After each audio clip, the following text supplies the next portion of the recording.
बिस्मिल्लाहिर्रहमानिर्रहीम। Dear students, अस्सलाम वालेकुम। 9th फिजिक्स के अंदर लास्ट टाइम हमने टॉपिक स्टडी किया था friction and types of friction. आज का जो हमारा टॉपिक है वो है coefficient of static friction and coefficient of kinetic friction. Topic के नाम को अगर आप गौर से देखें तो स्टैटिक फ्रिक्शन और काइनेटिक फ्रिक्शन को हम ऑलरेडी पढ़ चुके हैं। Static friction during attempted motion होती है and kinetic friction during relative motion होती है। साथ एक एक्स्ट्रा लफ्ज आया है कोफिशिएंट। तो कोफिशिएंट ऑफ स्टैटिक फ्रिक्शन का मतलब क्या होगा? तो कोफिशिएंट बेसिकली कोफिशिएंट का मीनिंग क्या होता है? A constant number. कोफिशिएंट तो एक नंबर को रिप्रेजेंट करता है।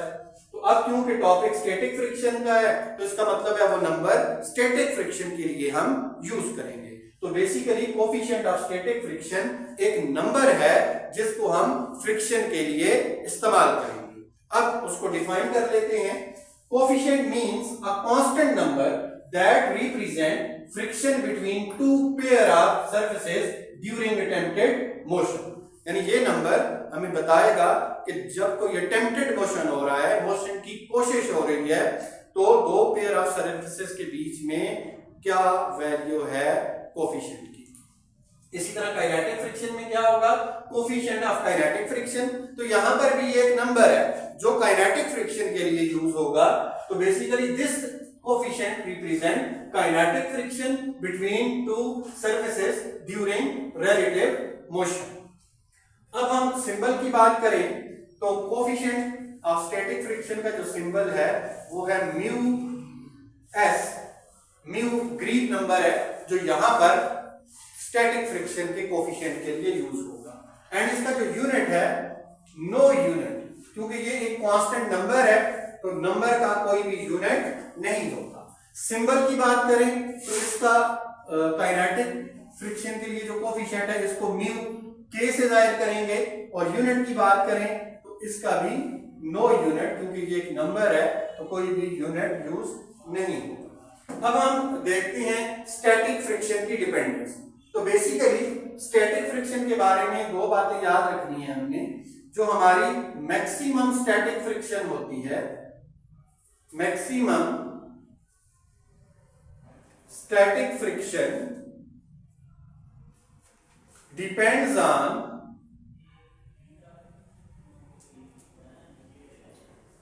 Normal force. जो स्टैटिक फ्रिक्शन की मैक्सिमम वैल्यू है वो नॉर्मल फोर्स पे डिपेंड करती है। और लास्ट लेक्चर में हमने डिस्कस भी किया था कि जब भी कोई ऑब्जेक्ट किसी सरफेस के ऊपर पड़ा हो तो उसका वेट डाउनवर्ड एक्ट करता है और रिएक्शन के तौर पर उतनी ही नॉर्मल फोर्स अपवर्ड। तो नॉर्मल फोर्स ज्यादा होगी तो स्टैटिक फ्रिक्शन ज्यादा होगी और उस बॉडी को मूव करना भी मुश्किल होगा। एंड सेकेंडली नॉट डिपेंडेंट, जो हमारी स्टैटिक फ्रिक्शन मैक्स है not depends on area, not depends on area. ये एरिया के ऊपर डिपेंड नहीं करती। अगर हम ये सोचें कि जो ऑब्जेक्ट है उसका बेस एरिया ज्यादा है तो फ्रिक्शन ज्यादा होगी, नहीं, वो डिपेंड करती है नॉर्मल फोर्स पे। अगर हम इसकी एग्जांपल देखें, अगर हमारे पास एक लोहे का बॉक्स हो, बेशक वो छोटा हो साइज में और वो जमीन पे पड़ा हो, अगर हम उसको घसीटें तो उसको घसीटना मुश्किल होगा। लेकिन अगर हम एक थर्मोकोल का बॉक्स बना लें जो कि रुई से भी हल्का होता है और उस बॉक्स का साइज बहुत बड़ा रखें, उसका बेस एरिया भी बहुत बड़ा होगा, लेकिन उसको बड़े आराम से हम घसीट लेंगे क्योंकि उसका वेट कम होगा, उसकी नॉर्मल फोर्स कम होगी, तो फ्रिक्शन भी कम होगी। तो नॉर्मल फोर्स के ऊपर डिपेंड करती है हमारी फ्रिक्शन। तो इसको यहां पर हम मैथमेटिकली लिखते हैं एफ स्टैटिक मैक्सिमम, यानी जो हमारी मैक्सिमम स्टैटिक फ्रिक्शन है ये डायरेक्टली प्रोपोर्शनल होती है नॉर्मल फोर्स के ऊपर, और नॉर्मल फोर्स डायरेक्ट वेट के साथ लिंक है। वेट ज्यादा तो नॉर्मल फोर्स भी ज्यादा। और यहां पर अब हम कांस्टेंट लगाएंगे, F static maximum is equal to, अब जो कांस्टेंट है स्टैटिक फ्रिक्शन का हुआ है म्यू एस, और म्यू एस क्या है? Coefficient of static friction into normal force. ये तो स्टैटिक जो है हमारे पास फ्रिक्शन का फार्मूला भी बन गया हमारे पास स्टैटिक फ्रिक्शन का। अब हम कोफिशिएंट ऑफ स्टैटिक फ्रिक्शन का फार्मूला देखेंगे, तो ये हमारे पास बनेगा mu S is equal to F static maximum over normal force.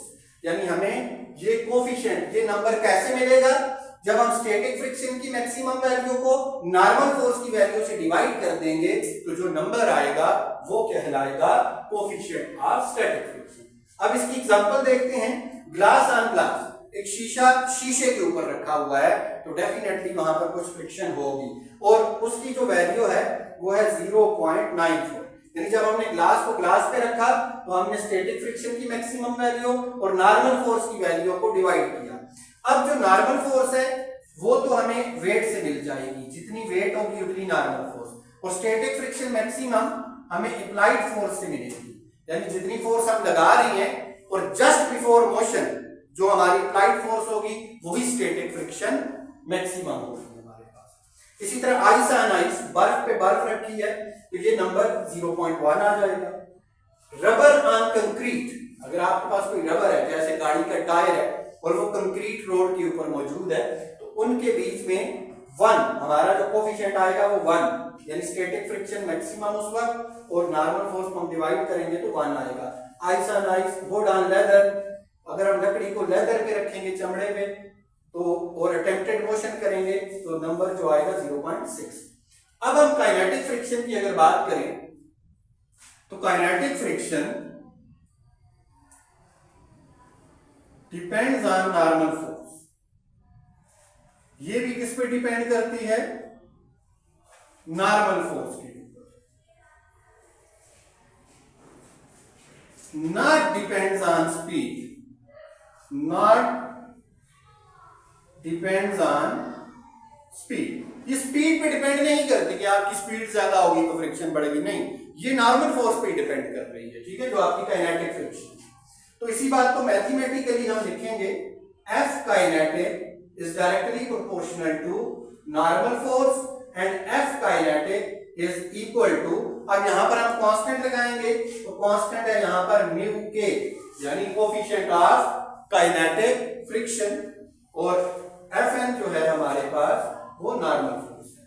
तो ये तो काइनेटिक फ्रिक्शन का फार्मूला हो गया। अब कोफिशिएंट ऑफ काइनेटिक फ्रिक्शन का फार्मूला यहां से निकालते हैं, mu K is equal to kinetic friction over normal force. तो इसका हमने यूनिट जो लिखा था दोनों तरफ नो यूनिट, उसकी वजह यही थी कि फ्रिक्शन का यूनिट भी न्यूटन है, फोर्स का यूनिट भी न्यूटन है, न्यूटन न्यूटन से कैंसिल, तो इसका कोई भी यूनिट नहीं आता। अब इसकी एग्जांपल लेते हैं ग्लास ऑन ग्लास। देखिए यहां पर एग्जांपल थी ग्लास ऑन ग्लास, लेकिन तब वो मूव नहीं कर रहा था, सिर्फ अटेम्प्टेड मोशन था, यानी हम ऊपर वाले ग्लास को खींच रहे थे लेकिन अभी मोशन नहीं हुआ था, तो हमारा नंबर था 0.94। अब ग्लास ऑन ग्लास अगेन, अब ऊपर वाला जो ग्लास का ऑब्जेक्ट है उसको हम दूसरे ग्लास पे घसीट रहे हैं और वो मोशन भी कर रहा है, तभी ये काइनेटिक फ्रिक्शन का केस है। तो अब नंबर का आंसर है 0.4, यानी अब हमारा नंबर छोटा हो गया। स्टैटिक फ्रिक्शन के केस में हमारा नंबर बड़ा था क्योंकि स्टैटिक फ्रिक्शन काइनेटिक फ्रिक्शन से ज्यादा होता है। सेकंड एग्जांपल है आइस ऑन आइस। तो जब आई बर्फ को बर्फ पे रखा और घसीटने की कोशिश की, मूव नहीं हुआ, तो उस वक्त नंबर था 0.1। लेकिन आइस ऑन आइस, अब आइस का टुकड़ा दूसरी बर्फ पे मूव कर रहा है तो नंबर है 0.02, यानी अब फ्रिक्शन कम हो चुकी है। रबर ऑन कंक्रीट, तो स्टैटिक फ्रिक्शन के केस में तो उसका नंबर 1 है, लेकिन काइनेटिक फ्रिक्शन के केस में नंबर 0.8 है, यानी अब फ्रिक्शन कम होगी।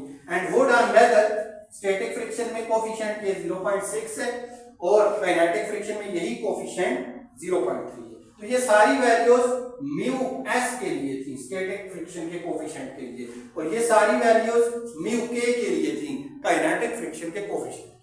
तो हमने देखा कोफिशिएंट ऑफ स्टैटिक फ्रिक्शन हो या कोफिशिएंट ऑफ काइनेटिक फ्रिक्शन हो, ये जस्ट एक नंबर है जिससे हम फ्रिक्शन को समझते हैं कि दो सरफेसेस में कब फ्रिक्शन कम होगी और कब फ्रिक्शन ज्यादा होगी।